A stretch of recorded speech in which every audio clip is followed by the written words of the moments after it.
함께 만들어가는 시민데스크. 이번 주는 12월 시청자위원회 소식으로 준비했습니다. YTN 채널에서는 어떤 분야의 뉴스가 가장 많이 보도될까요? 보도 소재 다양성에 대해 함께 고민해봅니다. 우리나라는 계절 변화가 뚜렷하기 때문에 때에 따라 발생하는 재난도 다양한데요. 그렇기 때문에 상황에 맞는 재난 보도도 아주 중요합니다. 지난 YTN 대설특보는 어땠는지 살펴보겠습니다. 실내 마스크 의무화 해제를 두고 입장이 팽팽한데요. 이런 상황에서 언론은 어떤 보도 태도를 취해야 할까요? 전 국민 찬반이 분분한 가운데 바람직한 보도 방향에 대해 논의해봅니다. 정치, 사회, 보도 점검과 함께 YTN 모바일 앱의 성장을 희망하는 시청자위원회 고견까지 이어졌는데요. 풍성한 의견으로 가득했던 12월 정기회의 모습 잠시 후에 만나보시죠.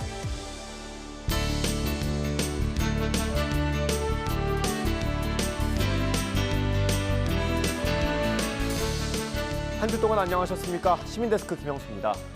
기상청에 따르면 갑자기 기온이 뚝 떨어지는 기습 한파가 자주 찾아올 거라고 합니다. 추웠다 풀렸다 하는 날씨일수록 안전관리 중요할 수밖에 없습니다. 또 매년 추위로 인한 한랭질환 사망자가 지속적으로 발생한다고 합니다. 건강관리에 더 유의해야겠습니다. 겨울철 언제 기습 한파가 닥칠지 모르니까요. 매일매일 기상정보 잘 확인해 주시고요. 안전수칙 또한 꼼꼼하게 숙지하시기 바랍니다.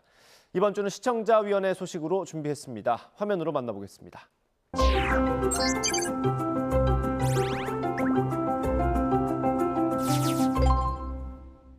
네, 한 달 만에 다시 뵙게 돼서 반갑습니다. YTN 시청자위원회 2022년 12월 마지막 정례회의를 시작하도록 하겠습니다. YTN을 보면 전반적으로 보도가 너무 정치적인 이슈 위주가 아닌가 싶은 느낌이 좀 많이 듭니다. 제가 이쪽 전문은 아니지만 일반적으로 통상적으로 느끼고 있는 것들은 뉴스라는 것은 사회 전반에 대한 그 정보의 전달이라고 보여지고 있는데요. 예를 들어 정치적인 이슈에 대해서는 굉장히 심도 있고 그다음에 깊이가 있는 방송, 그리고 어떻게 보면은 매일매일 이게 연속 기획 뉴스처럼 쭉 나오는 반면에 나머지 이슈들에 대해서는 굉장히 단편적으로만 흘러가는 느낌이 들어서 시청자들이 보기에 문화나 또 과학이나 이런 쪽에 대해서는 그냥 사실관계만 확인할 정도, 그거에 대한 가치라던가 영향이 어떻게 파급이 되는지에 대한 것들을 잘 이해를 못하는 그런 수준이 되지 않나라고 생각이 들어서 이 부분에 대해서는 정치적 이슈를 줄이다기보다는 나머지 부분들에 대해서 조금 더 신경을 써주셨으면 하는 바람입니다. 문제의식 자체는 저희가 너무 정치 뉴스, 특히 대선이 지나고 나서도 여전히 정치 뉴스에게 지나치게 많은 비중을 두고 있다는 부분에 대해서 내부의 공감대도 있고, 또 거기에 내부 안에서도 부서별로 또 미묘한 의견 차이들도 공존하고 있습니다. 그래서 그거를 설득하고 실현시키는 과정에서는 조금 지체되는 면이 있는데, 대선 이후에 전반적으로 과거보다는 조금씩 완화되고 있고, 저의 의식적인 노력 속에서 좀 다양한 소재나 주제들, 특히 최근에 꾸준히 혹시 모니터를 하셨다면은 출연자에 있어서 좀 다양성 측면이 조금 더 확보되고 있다라고 저는 자평을 하고 있는데, 아마 보시기에는 상당히 많이 부족하실 거고요. 특히 하반기에는 이제 경제 상황이 안 좋다 보니까 경제 분야 출연을 대단히 비중을 많이 늘렸습니다. 근데 그런 부분들이 아직 체감이 안 되시는 부분이 있을 수 있고요. 또 하나는 문화나 과학 이런 부분들이 상대적으로 좀 소외받고 있는 측면이 없지 않아 있다는 것도 저도 인식하고 있으니까 조금만 더 관심을 갖고 지켜봐 주시고 노력을 계속 기울이도록 하겠습니다. 마스크 의무화 해제 관련 보도에 대해서 간단히 의견 드리도록 하겠습니다. 이게 너무 잘 아시겠지만 식당이나 카페에서들 보면 음식 먹을 때 마스크 벗는 거 생각하면 사실 유명무실한 부분도 있고, 기사 댓글이라든지 주변 지인들의 일반적인 동향을 봐도 이게 단지 어떤 문지방 넘기 위한 입장권, 티켓 이런 정도까지 얘기를 하는 분들도 많이 계신 상황에서 마스크 의무화에 대해서 사회적 비용이 효과를 상쇄한다, 이런 연구들도 지금 사실 많이 있거든요. 특히 어린이들의 어떤 언어 문제라든지, 그리고 감정 교감의 문제, 사회성 발달 문제, 그리고 잠재적 면역력이 약해지는 문제, 이런 지적들은 많이들 보시고 공감을 하시는 부분도 있으실 텐데, 이런 문제점들에 대해서 많이 조명하고 다루는 기사를 많이 본 적이 없는 것 같습니다. YTN의 보도를 보면 상대적으로 논의 동향을 좀 중립적으로 그리고 수동적으로 소극적으로 이렇게 다루는 수준이었다라는 데 좀 아쉬움을 표현하고 싶고요. 일예로 12월 9일 실내 마스크 해제 환영하지만 완전 해제는 아직이라는 제목의 보도를 보면 이게 대중교통이라든지 의료시설 같은 곳에서는 아직 위험하다 이런 얘기를 전하고 있는데 이런 사실은 사실 예외 조건으로 두고 진행을 할 수 있는 상황임에도 불구하고 이런 걸 이유를 들어서 의무화 해제가 좀 다소 시기상조다 이렇게 논리로 확장해버리는 좀 모호한 스탠스로 저는 받아들였거든요. 그런 것들이 좀 아쉽고 우리 국내 법제도 같은 경우는 좀 그런 법조대 운영이 핀셋 적용보다는 좀 투망식으로 다 일괄 적용을 해 보이는 그런 성향이 좀 있어서 안타까움이 있는데 좀 국민들 사이에서 일정 수준 이상으로 공감대가 형성되어 있는 이슈에 대해서는 좀 YTN이 더 디테일하게 준비를 해서 좀 추동력을 높일 수 있는 방향으로 그래서 실질적인 변화를 좀 이끌어낼 수 있는 방향으로 보도의 톤이라든지 빈도 등을 좀 강화해 나가 주셨으면 좋겠다 하는 바람을 드려봅니다. 정보의 전달의 기능이 상대적으로 비중이 높은 채널이다 보니까 어떤 전반적인 여론을 환기시키고 때로는 그것을 이제 공론장의 주제로 적극적으로 끄집어내는 부분들에 대해서는 사실은 좀 수동적으로 환경이 벌어졌을 때 개입하는 정도로 그쳤던 부분이 많다고 저도 생각을 하고 이번 같은 경우는 대전이랑 충남 쪽에서 먼저 이제 지자체에서 하면서 그때부터는 저희도 관심을 갖고 많이 제가 이런저런 거 스트레이트를 했으면 좋겠다라는 의견을 저희 보도국 회의 내에서도 제시를 했고 또 의견을 공유했습니다만 이거 자체가 여전히 찬반이 지금 갈려 있다는 건 저도 잘 알고 있는데 그 각각의 뭐 저희가 특정 입장에 굳이 선다기보다는 이 사안이 갖고 있는 중요성을 감안했을 때는 단순 뉴스 포맷보다는 저희가 갖고 있는 어떤 조금 깊이 있게 들어갈 수 있는 기획 보도 같은 형태로 담아내는 것들이 김문태 의원님이 주신 부분에 좀 더 취지에 부합할 것 같긴 합니다. 그래서 그런 부분은 한번 제가 고민을 해보겠습니다. 네. 최근에 이제 화물연대 파업과 관련된 보도 그리고 근로시간 개편과 관련된 보도를 보면서 이게 과연 중립적으로 보도하는 것인지에 대한 의문이 조금 들었습니다. 그 화물연대 파업과 관련해서는 이제 정부 여당 측의 일방적인 주장을 보도하고 그에 대한 반대 의견으로 야당이나 시민단체의 주장을 보도하는 정도에 그쳐서 그 형식적 중립성만 한다는 느낌을 좀 많이 받았습니다. 그리고 근로시간 개편과 관련된 논의도 사실 마찬가지였습니다. 그래서 첫 번째로 제가 좀 지적하고 싶은 문제는 왜 더 깊이 묻지 않는가라는 것입니다. 언론은 끊임없이 질문을 해야 한다고 생각합니다. 예를 들어 화물연대 파업 관련해서는 그 기저에 더 큰 쟁점이 있습니다. 화물연대는 근로자로 인정받고 싶어하지만 그 정부와 법은 사업자로 볼 뿐이고 근로자로 인정을 하지 않습니다. 그래서 그들이 이제 근로자가 아니라면 사실 파업이라는 말도 성립을 하지 않습니다. 그런데 뭐 다른 언론사도 마찬가지긴 하지만 YTN은 계속 파업이라는 표현을 사용하면서도 그 이면에 있는 핵심적인 주제는 묻지 않았습니다. 근로시간 개편 관련해서도 마찬가지입니다. 근로시간이 그 주 52시간에서 69시간으로 늘어날 수도 있다는 것인데 그 YTN의 보도는 이에 대해서 찬반의 주장만을 전할 뿐이고 다른 핵심적인 질문을 하지 않았습니다. 그리고 두 번째 지적할 부분은 그 노동에 대한 그 인식입니다. 단순히 그 형식적 중립을 취하는 관점에서 보자면 근로자에게 대단히 특혜를 주는 것이라고 생각을 할 수 있는데 그 바로 이런 시각 자체가 문제입니다. 왜냐하면 그 대부분 선진 민주주의 국가에서는 근로 3권을 규정을 하고 있고 근로기준법과 같은 법으로 근로자를 보호하고 있기 때문입니다. 그 이유는 근로자에 대한 보호가 없으면 국가가 제대로 운영되지 않는다는 역사적인 경험이 있기 때문입니다. 그래서 노동에 대해서 형식적인 중립을 취하는 것은 전혀 중립적이지 않고 오히려 반헌법적인 시각이 될 수도 있습니다. 이런 기준에서 보자면 그 예를 들어서 이번 파업으로 얼마의 손해가 발생했다라거나 아니면 손해가 발생했다는 사용자나 정부 측의 주장을 곧이곧대로 보도를 해서는 안 되는 겁니다. 이런 주장은 검증되어야 하고 그 입증 책임은 사용자나 정부 측에 있는 겁니다. 그 사실 뭐 이러한 문제는 하루아침에 해결될 것으로 기대하지는 않습니다. 그래서 이제 YTN이 지금보다 좀 더 심층적으로 질문을 하는 태도를 가지기를 바라봅니다. 지금 화물연대 파업 같은 경우에 어떤 이중적 지위에 대한 좀 편의적 해석, 정부 사이드에 그런 부분도 별도로 저희가 팩트체크해서 리포트를 한 기억도 있습니다. 근데 그것만 갖고 사실 좀 부족하고 화물연대 파업 실제 참여하는 노동자분들의 삶이 도대체 어떤가? 그거는 뭐 그대로 다 일단은 저희는 뭐 있는 그대로 조명을 해서 내보내 드리면 판단이 이제 보시는 시청자와 국민들이 하시는 거지만 그런 노력을 또 한다고 했는데 좀 항상 그렇지만 뭐 인력 문제 등등등 해서 내부적으로 의사소통 내지는 그걸 실현할 수 있는 부분이 조금 지연되면서 결과적으로 기사도 늦게 출고되고 뭐 이런 부분들도 좀 있었고요. 구조적인 한계 때문에 제 개인적으로 마음 한켠에 이거 한번 해야 되는데 하면서 지금 계속 놓치고 있고 결과적으로 지금 이제 국회로 공이 넘어가서 지금 뭐 계속 이제 뭐 대립을 하고 있는 상황에서 그거를 이제 경마식으로 보도하는데 지금 현재 그치고 있는 단계여서 특히 주 60시간 근로제보는 상당히 개인적으로 아쉬워하는 지금 대목 중에 하나고 지금 이 순간까지도 변명 아닌 변명을 말씀드리고 최 의원님 말씀 주신 것처럼 좀 더 신경을 써서 할 수 있도록 하고 그런 문제의식은 항상 가슴에 담아놓고 저희 구성원들과 나누도록 하겠습니다. 문화예술 쪽의 보도 중에 굉장히 좀 흥미있게 봤던 것 중에 12월 11일인데요.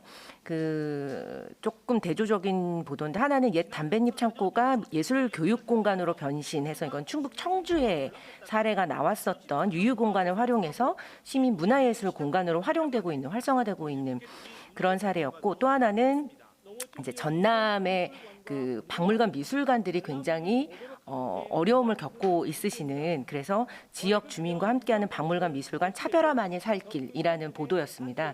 근데 이제 이게 서울 수도권으로 집중되어 있는 어떤 문화예술의 어쩔 수 없는 어떤 수요와 공급의 우리나라의 어쩔 수 없는 그런 구조들을 조명하시는 부분들에서 굉장히 의미 있다고 생각이 드는데 다만 이게 하나는 이제 유유 공간을 잘 활용하고 있는 사례고 또 하나는 그냥 지역의 경우에 안 그래도 어려운데 코로나19 이후에 문화 수요가 굉장히 줄어들면서 이렇게 기관들이 살아남기가 굉장히 힘들다라는 이제 문제점을 제기하시는데 이것이 같은 날 보도가 됐는데 물론 시간차는 있었습니다만 이거를 오히려 하나의 이슈로 좀 잡으셔서 어떤 문제점과 잘 활용되고 있는 사례 또는 앞으로 어떻게 전략적으로 갈 수 있을까 하는 것들을 좀 조명을 한번 해주시면 어떨까라는 생각이 들었어요. 약간은 대조적인 논조였기 때문에 그리고 문화 쪽에 좀 바라는 게 있다면 문화예술 어떤 장르적으로도 좀 편중이 심하고 지역적으로도 편중이 항상 심합니다. 그래서 이런 부분들이 보도에서 어떤 지역의 문화예술 환경이나 상황들이 잘 다뤄질 수 있는 보도가 있었으면 좋겠다는 생각이 듭니다.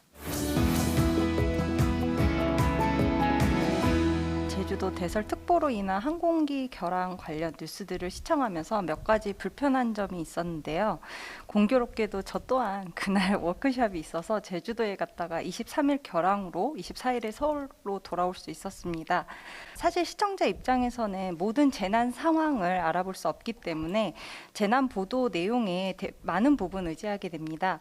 그런데 제가 실제로 경험한 내용과 다른 부분이 많았습니다. 대설로 인해 이동이 어렵고 항공기가 22일, 23일에 결항된 것은 사실이지만 저와 주변 일행의 경우에는 비교적 쉽게 항공사 카운터를 통해서 24일 표를 구하긴 했습니다. 물론 저와 제 주변이 운이 좋은 것일 수도 있지만 재난의 심각한 상황을 보도하는 것은 매우 중요합니다. 그러나 모든 상황을 종합적으로 보도하지 않고 예상 가능한 관광객들의 불편에 대해서만 보도하는 건 오히려 불안감을 조성한다고 생각합니다. 최소한 각 항공사마다의 상황이라든지 효율적으로 대처할 수 있는 방법을 심층적으로 다뤄주는 것이 시청자 입장에서는 더 유용하고 가치 있는 정보일 것입니다. 그리고 서울 제주공항 모두가 결항이었기 때문에 기존에 제주에 오려던 사람들의 렌터카 예약과 호텔이 취소가 돼서 사실상 이 부분에서 제주도에 남은 사람들의 불편이 심하다는 것은 상식적으로 이해가 되지 않았는데요. 저 또한 오히려 많은 옵션을 두고 무엇을 고를지 고민을 했지 호텔과 렌터카가 없어서 힘들지는 않았거든요. 따라서 이 보도를 통해서 말씀드리고 싶은 점은 항상 같은 프레임의 재난 방송에서 벗어나서 다양한 상황을 골고루 다뤄주셨으면 한다는 말씀 드리고 싶습니다.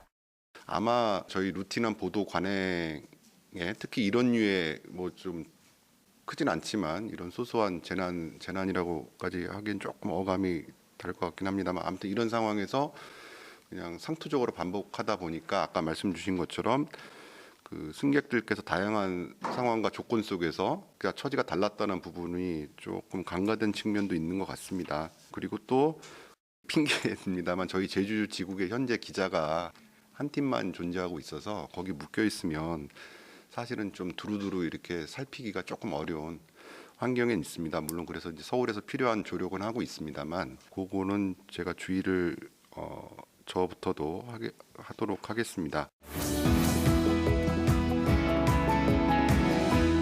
제가 이제 YTN은 이제 모바일 통해서 주로 많이 보고 실질적으로도 이제 그 많은 분들이 이제 모바일 통한 뉴스 소비가 많다고 봅니다. 그래서 저는 개인적으로 플랫폼 자체가 그 저는 컴퍼니 개념으로 이제 봤으면 좋겠어요. 그러니까 YTN 보도를 통해서 이제 그 모바일 그 웹을 통한 그 뉴스 소비가 결국은 원소스 멀티유즈 차원에서 그냥 접근하는 게 아니고 별도의 어떤 그 하나의 매체다. 이 개념으로 접근을 하면 이제 그 이용자들이 이용할 때 굉장히 이제 선한 영향력을 가질 수 있지 않을까. 그 모바일 플랫폼을 통해서요. 또 하나는 이제 저희가 연초나 연말에 보면 정부나 그다음에 이제 대기업 같은 데서 굉장히 이제 발표들을 많이 합니다. 그러니까 예를 들면 뭐 삼성그룹이 청년들을 뭐 몇 명을 고용하겠다라든지 뭐 이런 식의 그 공약들 많이 발표하는데요. 그게 뭐 이슈맵을 통해서든지 어떻게 되든지 어떤 채널을 통해서 뭐 예를 들면 리멤버 뉴스라는 항목을 해서 그 발표한 지 1년이 지난 시점에서 그때 발표했던 게 지금 어디까지 와 있나 그런 부분을 한번 좀 건드려 주는 것도 굉장히 좀 의미 있는 그 기회가 아닌가 하는 생각이 듭니다. 그래서 다시 한번 이제 강조드리지만 이 모바일 화면 쪽은 화면 구성도 그렇고 그 내용 자체도 단순히 그냥 그 TV 프로그램에 나온 거를 그대로 이제 전달해 주는 그 플랫폼이 아니라 별도의 이제 뉴스 플랫폼이라는 인식으로 이걸 접근하면 굉장한 영향력을 가질 수 있겠다.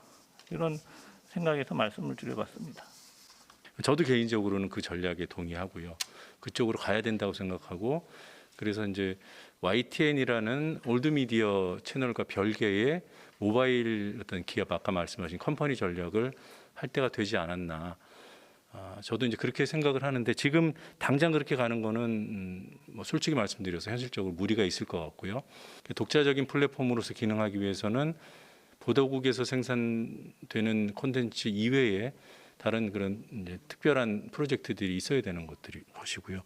그런 부분은 장기적인 과제로 여기 계신 다른 분들하고도 잘 상의해서 더 늦지 않게 너무 늦지 않게 추진될 수 있는 방안을 찾아보도록 노력하겠습니다. 그 연말이기 때문에 그 이제 주로 보도가 많이 나왔는데요. 그 저소득층 그 연탄 지원과 기부 문제에 대해서 YTN이 상당히 많은 보도를 했습니다. 마침 제가 그동안 보도된 걸 한번 이제 모니터링을 해보니까 중계동 마을을 소개하면서 기부가 줄고 있다라는 소개를 했습니다. 그리고 12월 18일에도 보도를 했고 19일도 했고요. 또 마지막으로 최근에 와서는 12월 24일까지 연탄 기부 배달 관련된 이런 보도까지 쭉 이어졌습니다. 상당히 지속적으로 이렇게 계속 보도한 좋은 그 보도라고 저는 생각이 됩니다. 그런데 이제 조금 더 나아가면은 이 문제를 이제 잘 아시겠지만 주거 환경이 많이 개선되면서 연탄으로 이 난방에서 점점 줄고 있기 때문에 근데 이 줄어드는 과정에서 이 연탄 이 난방 공급이 제대로 안 되면 피해를 보고 힘들어하는 거는 상당히 어려운 저소득 계층이란 말이에요. 그래서 이 부분에 대해서 좀 더 밀도 있게 우리가 접근을 할 필요가 있는데 우리 YTN에서도 이 부분의 구조적 문제를 좀 짚어주고 이 문제를 가지고 한번 집중적으로 보도해가지고 이 문제가 성공을 거두었다라는 그런 보도가 나오기를 기대하면서 한번 건의를 드려봤습니다. 그런 말씀 이야기인데 사실은 연탄은행은 이른바 그 연말 연시 아이템 차원에서 그 루틴하게 했던 부분은 맞고 다만 이제 기자들이 각각 보는 뭐 보시면 아시겠습니다. 춘천에서 한 것도 있고 서울에서 한 것도 있고 그런데 기자 개개인의 노력에 따라서 일부 조금 더 근본적인 해결로 다가갈 수 있는 단서들을 제시한 경우도 있는 것 같습니다. 저조차도 사실 이건 꼼꼼히 보지 못했는데 죄송하다는 말씀 드리고, 말씀 주신 것처럼 이분들의 주거 환경을 개선할 수 있는 방법, 이런 것들은 관계 당국에 어떤 방식으로 저희가 제시도 해법까지도 제시할 수 있는지 고민을 해보도록 하겠습니다. 저는 그 김광동 진실화해위원장 관련한 보도에 대해서 좀 칭찬을 하고 싶습니다. 12월 5일 날 김광동 진실화해위원장 내정 보도 이후에 12월 9일 날 임명 기사 그리고 신임 위원장 입장문 보도 외에도 총 11차례 김광동 위원장 관련 보도를 집중해서 하셨는데요. 특히 김 위원장이 법에서 규정하고 있는 쥐나이 진상규명 범위에 대해서 주관적으로 해석하고 과거에 진행한 진화의 활동 내용을 부정하는 발언을 지속적으로 해온 것을 심청 보도한 것을 비롯해 4.19 혁명의 가치를 부정하고 5.16 쿠데타를 혁명으로 규정하는 등 이미 역사학계에서 정리된 내용조차 왜곡되게 주장해왔다는 보도를 통해서 치우친 역사관을 지닌 김 위원장이 진화의 위원장으로서 좀 문제가 있음을 알렸습니다. 또 김 위원장이 논문에서 5.18 헬기 사격이 허위이고 북한 개입 가능성이 있다는 주장을 펼쳤다는 단독 보도도 돋보였습니다. 그러니까 한국 언론의 문제가 어떤 문제에 대해서 일회성 보도에 그쳐서 문제가 개선되거나 해결되지 않는 경우가 많다는 점인데요. 이 김 위원장과 관련한 심층 보도와 지속 보도로서 그 인사가 뒤집히지는 않겠지만 정부의 부적절한 인사 정책을 구체적인 사례로 지적함으로써 정부가 인사를 할 때 좀 더 신경을 쓰도록 촉구하는 의미가 있었다고 생각합니다. 김광동 그 진화위원장 관련 건은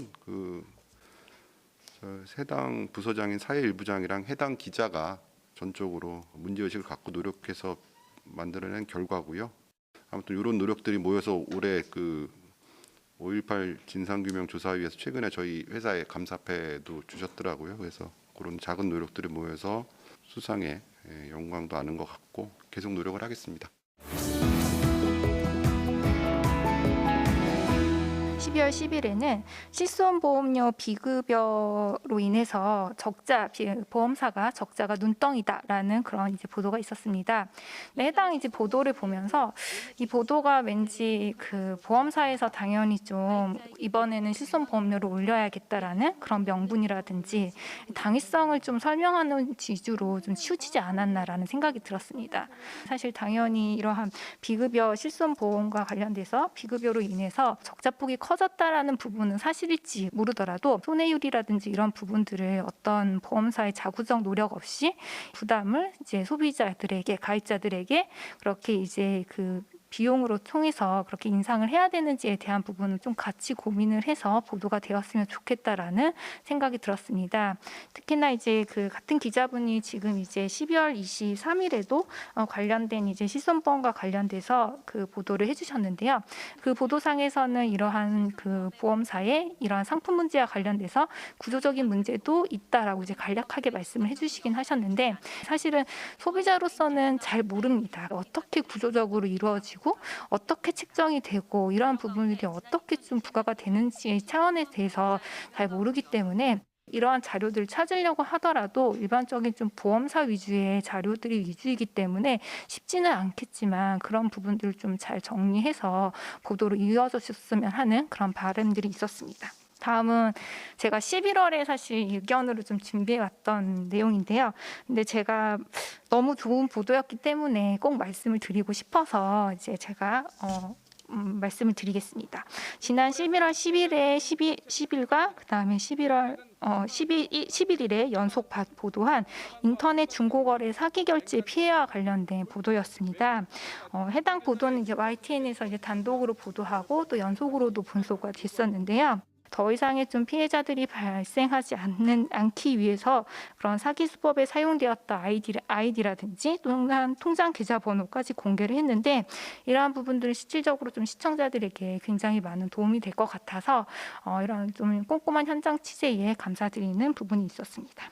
소비자 관점에서 조금 깊이 있게 접근해달라는 주문으로 제가 이해를 하겠습니다. 실손보험료 문제는 아까 말씀 주신 것처럼 이제 최근 정부의 그 건강보험 보장성 부분을 축소하는 부분을 둘러싼 논란이랑 또 맞물려 있는 부분도 있어가지고 문제의식은 저도 계속 갖고 있습니다. 근데 번번이 문제의식만 있다고 말씀드리니까 너무 죄송한데 그 해당 기자 그리고 부서장과 논의해서 아무튼 소비자 관점에서 조금 더 체계적이고 구조적인 문제까지 짚을 수 있는 시각 속에서 접근해달라고 계속 주문을 하겠습니다. 이거 뭐 중요한 문제죠, 정말.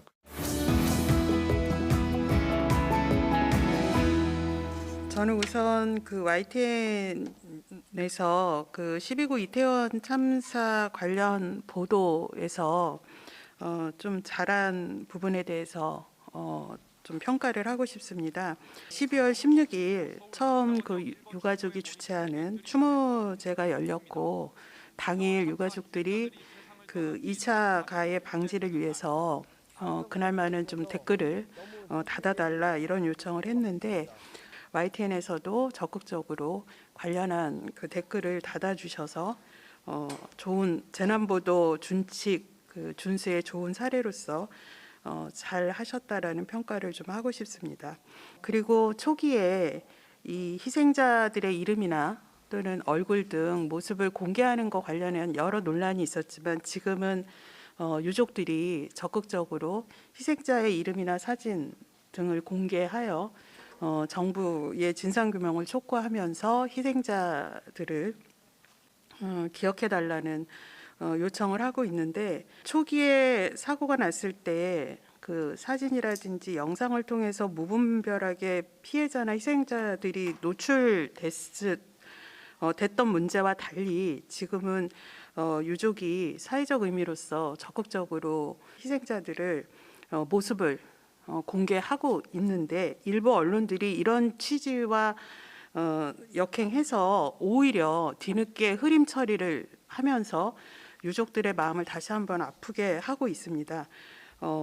지금 네이버에 등록된 언론사 중에 흐림 처리하지 않은 언론이 12개 밖에 되지 않을 정도로 언론들이 소극적으로 보도를 하고 있는데 YTN에서는 희생자들의 영정이나 모습을 분명하게 방영을 해주고 있는 부분도 피해자 중심 보도로서 좋은 사례로 평가를 좀 하고 싶습니다. 그리고 지금 YTN에서 참사 당시에 소방 실시간 영상이 4시간 이상 먹통이었다는 거, 그리고 박희영 용산구청장이 참사 인지 시점에 대해서 국회에 허위 보고했다는 것 등을 단독 보도를 하면서 지속적으로 참사의 진상규명을 위한 보도에 적극 나서고 있는 점도 좋은 시도로 평가를 하고 싶습니다. 앞으로도 이런 노력을 계속해 주셨으면 좋겠습니다. 단독 기사로 나갔던 부분을 다 챙겨봐 주셔서 감사하고요. 계속 꾸준히 노력을 기울이고 저희 내부적으로 살짝 고민이 되는 지점이 그날 16일 추모제 때는 저희가 댓글창을 외부의 요청에 따라서 닫았습니다만 여전히 무분별한 2차 가해가 계속 되고 있어서 일부 유가족께서는 저희 취재 기자들을 통해서 전원으로 관련 모든 기사의 댓글창을 닫는 게 어떻겠냐는 의견까지 주셨대요. 그래서 이렇게 될 경우 이게 그러니까 일부 2차 가해가 있겠습니다만 댓글창 자체의 기능에 대한 근본적인 고민이 또 필요한 지점이어서 이거는 내부적으로도 저희가 조금 지금 고민을 하고 있습니다. 네, 그래서 혹시 뭐 조언을 주실 수 있으면 나중에라도 주시면 참고하겠습니다.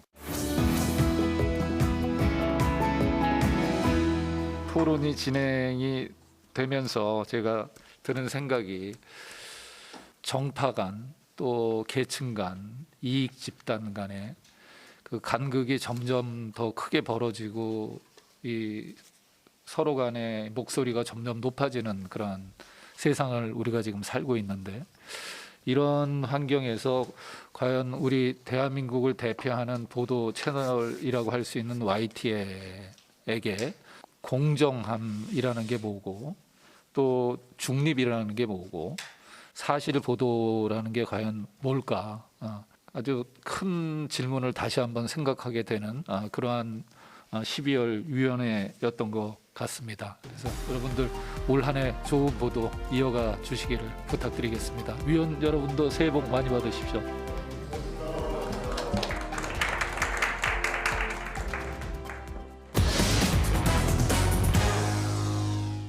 시민데스크는 시청자 목소리로 YTN을 더 깊이 되돌아봅니다. 방송에 대한 여러 의견들 SNS와 홈페이지 또 전화로 남겨주시고요.